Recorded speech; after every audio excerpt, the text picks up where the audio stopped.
Amma ba'd, all praise belongs to Allah subhanahu wa ta'ala for granting us another day in our life. We ask Allah to grant us the khair of this day and protect us from all types of evil. Allahumma inna nas'aluka min fuja'ati al-khair wa na'udhu bika min fuja'ati al-shar. Ameen ya Rabbal Alameen.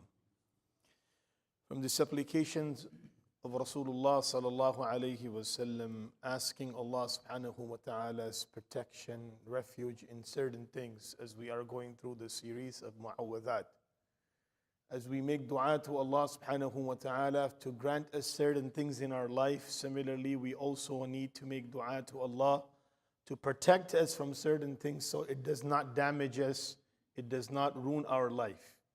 So from the teachings of Muhammadur Rasulullah sallallahu alayhi wasallam, we learn that there are certain supplication that Nabi sallallahu alayhi wasallam would ask for certain things from Allah subhanahu wa ta'ala, and similarly seek protection and seek refuge in Allah from certain things. So today we will share 4 things from the teachings of Nabi sallallahu alayhi wasallam that the Prophet sallallahu alaihi wasallam has recommended the believers to seek refuge in Allah subhanahu wa ta'ala in these 4 things. So Zayd ibn Arqam radiyallahu anhu is narrator of the hadith has been located in Imam Muslim Sahih. Rasulullah kana Nabiyyu sallallahu alayhi wasallam yaqul, he says that the Prophet sallallahu alayhi wasallam, I would see him often make this supplication, Allahumma inni a'udhu bika min ilmin la yanfa' ومن نفس لا تشبع ومن قلب لا يخشع ومن دعاء لا يسمع.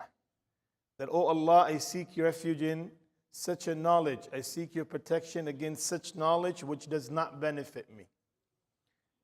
Which knowledge does not benefit you? The first category, the first type of knowledge is the knowledge that does not take you closer to Allah subhanahu wa ta'ala.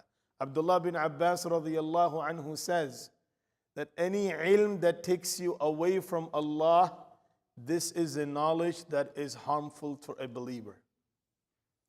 And any knowledge that takes you closer to Allah subhanahu wa ta'ala, that is a knowledge that is beneficial for the believer. The second is a knowledge that a person is able to gain information but not gaining his action. Person knows a lot but does not practice. He does not bring into his life. That is a knowledge that is not benefiting him at all. So these are the type of ilm that today we see in the outside world. People are very thirsty and looking for ways to learn and educate themselves, and especially in the matters of deen. But when it comes to applying it, when it comes to practicing it, when it comes to implementing it, then there are very few that are actually able to do so. So as we make an effort in practicing what we know, similarly we need to ask Allah subhanahu wa ta'ala to protect us in increasing something that we cannot practice in our life. Because the Prophet sallallahu alayhi wa sallam said, Al-ilmu ilman, there are 2 types of knowledge. Ilmun fil qalb, fadhaka ilmun nafi'.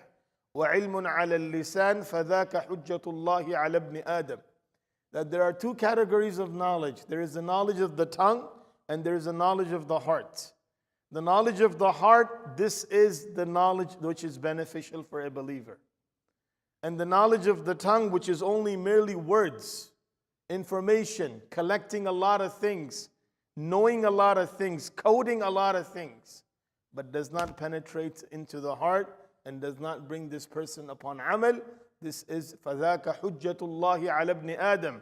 This knowledge will be used against this person on the day of judgment. And Allah will tell him, you knew about this, why didn't you practice? You knew about the sin of backbiting, why were you backbiting? You know the sin about slandering, why were you slandering? So that is the type of knowledge that we want to stay away from. That knowledge does not benefit us. وَمِن قَلْبٍ لَا يَخْشَى. The heart which does not submit to Allah subhanahu wa ta'ala, which does not have the fear of Allah.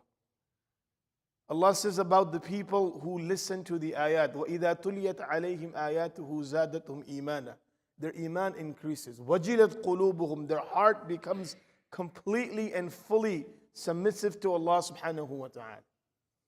So having a heart which does not submit to Allah, having a heart which does not cry in front of Allah, having a heart which does not have the realization of Allah, this is the type of heart that Nabi sallallahu alayhi wasallam seeking protection against Allah. That Allah, I don't want that heart. I want a heart which is submissive to you. I want a heart which submits to you at all times. وَمِن نَفْسٍ لَا تَشْبَعْ. Oh Allah, I seek your protection against such a nafs which does not become content. The more you have, the more you want. Just wants to grow his own desire and fulfill it. The nafs never gets content. So that's why we ask Allah to grant us a nafs that is content, that gives us contentment in our life.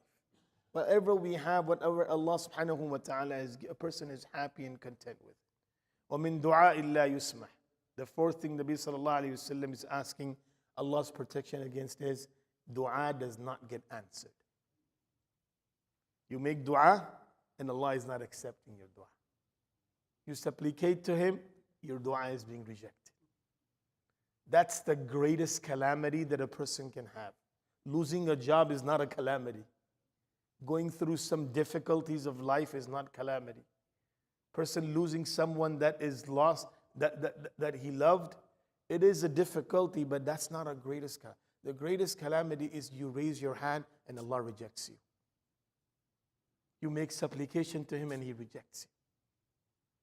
So these are the things that Nabi sallallahu alaihi wasallam, he is giving us a warning that ask Allah to protect you from all of this. We ask Allah to grant us protection. We ask Allah to make us amongst those believers that are beloved in the sight of Allah, whose du'as are being accepted, whose heart is submitting to Allah subhanahu wa ta'ala, whose nafs is completely content, and who is acquiring knowledge that is benefit to them. Ameen ya Rabbal Alameen. Jazakum Allahu khairan. Subhanallah wa bihamdihi. Subhanakallahumma wa bihamdik. Wa nashhadu an la ilaha illa anta nastaghfiruka.